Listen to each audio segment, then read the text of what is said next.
भगवान गणेश के जन्मोत्सव के दूसरे दिन राजधानी जयपुर में भव्य शोभा यात्रा निकाली गई। गणपति बप्पा के लाखों श्रद्धालुओं ने इस शोभा यात्रा में भाग लिया। तकरीबन 2 दर्जन से अधिक इलेक्ट्रॉनिक व जीवंत झांकियां सजाई गई। तकरीबन 3 से 4 किलोमीटर लंबी इस शोभा यात्रा में लाखों लोगों ने भाग लिया और भगवान गणपति के पूजा अर्चना कर धर्म लाभ उठाया। इस शोभा यात्रा में जगह जगह श्रद्धालुओं ने ठंडे पेय पदार्थ व आइसक्रीम की भी व्यवस्था की। कोविड के कारण अपने भक्तों को लंबे समय बाद इस शोभा यात्रा में शामिल होने का मौका मिला। शायद यही वजह रही कि तकरीबन 4 किलोमीटर लंबी शोभा यात्रा में बड़ी भीड़ नजर आई। ये शोभा यात्रा देर रात तकरीबन 2 बजे गढ़ गणेश पहुंचेगी। उसके बाद भगवान गणपति की मंगला आरती की जाएगी। बांग्लादेश की प्रधानमंत्री शेख हसीना एक दिन के लिए आएंगी अजमेर। ख्वाजा गरीब नवाज की दरगाह पर देंगी हाजिरी। व्यवस्थाओं को लेकर के हुई बैठक। बांग्लादेश की प्रधानमंत्री शेख हसीना के 4 दिवसीय भारत दौरे के दौरान 8 सितंबर को अजमेर आने का भी कार्यक्रम प्रस्तावित है। बांग्लादेश की पीएम यहां ख्वाजा गरीब नवाज की दरगाह में हाजिरी देंगे और कुछ देर सर्किट हाउस में आराम करेंगी। बांग्लादेश पीएम की यात्रा को देखते हुए आज बांग्लादेश के डिप्टी चीफ ऑफ प्रोटोकॉल के ने अन्य अधिकारियों के साथ अजमेर पहुँचकर आला अफसरों के साथ बैठक ली। कलेक्ट्रेट सभागार में हुई बैठक में कलेक्टर, एसपी सहित खुफिया एजेंसियों के अधिकारी शामिल रहे। बांग्लादेश पीएम शेख हसीना इससे पहले साल 2010 और 2017 में भी अजमेर यात्रा कर चुकी हैं। उनकी सुरक्षा और अन्य व्यवस्थाओं को लेकर आज शुरुआती बैठक रखी गई है। बताया जा रहा है कि शेख हसीना 8 सितंबर को दिल्ली से हवाई मार्ग के जरिए जयपुर पहुँचेंगी और वहाँ से सड़क मार्ग के जरिए दोपहर करीब 12:30 बजे अजमेर दरगाह आएंगी। यहाँ दरगाह जियारत के बाद उनका सर्किट हाउस में कुछ देर आराम करने का कार्यक्रम है और उसके बाद वापस सड़क मार्ग से जयपुर जाकर ढाका के लिए रवाना होंगी। शेख हसीना की यात्रा की व्यवस्थाओं को लेकर के बांग्लादेश का डेलीगेशन पहुंचा था अजमेर। जिला प्रशासन के साथ कलेक्ट्रेट में हुई थी बैठक। रूट और सुरक्षा व्यवस्थाओं को लेकर के की गई चर्चाएं।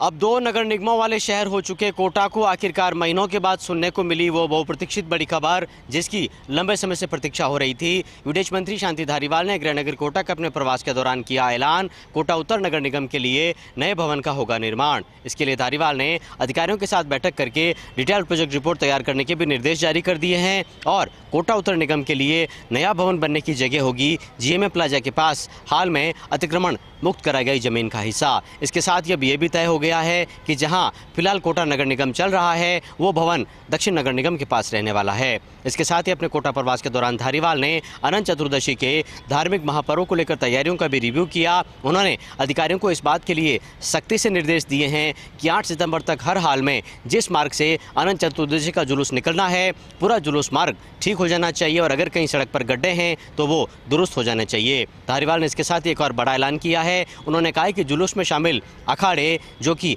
करतब दिखाते हैं और साथ में व्यायाम प्रदर्शन करते हैं, उनमें बेहतरीन प्रदर्शन करने वाले अखाड़ों को पुरस्कृत किया जाएगा। 51,000, 41,000, 31,000 के 3 इनाम होंगे और साथ में महिला अखाड़े के लिए भी अलग से इनाम का प्रावधान रखा गया है। आपको बता दें कि अनंत चतुर्दशी कोटा का सबसे बड़ा सालाना धार्मिक पर्व है जिसमें विदेश मंत्री शांति धारीवाल जोर शोर से शिरकत करते हैं। केतुनीपोल चौराहे पर धारीवाल पहलवानों को खुद साफा पहनाते हैं और अपने हाथ से पुरस्कार राशि भी बांटते हैं।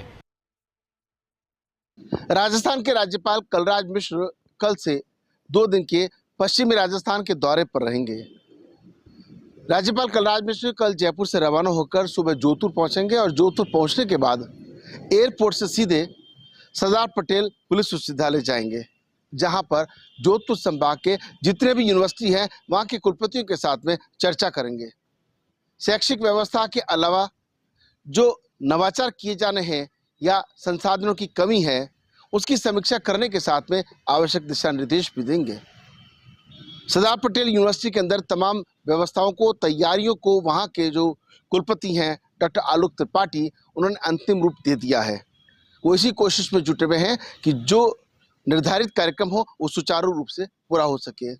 इसके बाद में राज्यपाल कलराज मिश्र सर्किट हाउस पहुंचेंगे। कुछ देर यहाँ रुकने के बाद जोधपुर के कायलाना इलाके में जाएंगे। वहां से भी फीडबैक लेने के साथ आवश्यक चर्चा करने के बाद में वापस सर्किट हाउस आएंगे। रात्रि विश्राम सर्किट हाउस में ही करेंगे। परसों सुबह उनका जोधपुर से पाली जाने का कार्यक्रम है। राज्यपाल के दौरे को देखते हुए जोधपुर के पुलिस कमिश्नर रविदत्त गौड़ और जिला कलेक्टर हिमांशु गुप्ता ने तमाम आवश्यक तैयारियों को अंतिम रूप दे दिया है। डीग के पसोपा में आदि बद्री और कनकांचल पर्वत को वन क्षेत्र घोषित करने की मांग को लेकर बाबा विजयदास के द्वारा आत्मदाह करने के मामले में राज्य सरकार के द्वारा बनाई गई कमेटी के सदस्य प्रमुख शासन सचिव कुंजीलाल मीणा आज पहुंचे भरतपुर। सीनियर आईएएस अधिकारी और प्रमुख शासन सचिव कुंजीलाल मीणा के सर्किट हाउस पहुंचने पर उन्हें गार्ड ऑफ ऑनर दिया गया, जिसके बाद उन्होंने सर्किट हाउस में आईजी गौरव श्रीवास्तव, एसपी श्याम सिंह, यूआईडी के सचिव कमला मीणा के साथ चर्चा की, जिसके बाद वे सीधे पसोपा के लिए रवाना हो गए, जहां उन्होंने ग्रामीण और स्थानीय निवासियों के साथ वार्ता की। कुंजीलाल मीणा 2 दिवसीय भरतपुर दौरे पर आए हैं। हालांकि उन्होंने मीडिया से बातचीत करते हुए कहा कि वे पहले भी भरतपुर आ चुके हैं, लेकिन उन्होंने सिर्फ अधिकारियों से बातचीत की थी। वे अपनी 6 सितंबर को रिपोर्ट सरकार के सामने पेश करेंगे। प्रमुख शासन सचिव कुंजीलाल मीणा ने पसोपा पहुंचकर बाबा शिवराम दास, बाबा भूरा और स्थानीय लोगों के साथ बातचीत की, वहीं उनके बयान दर्ज किए।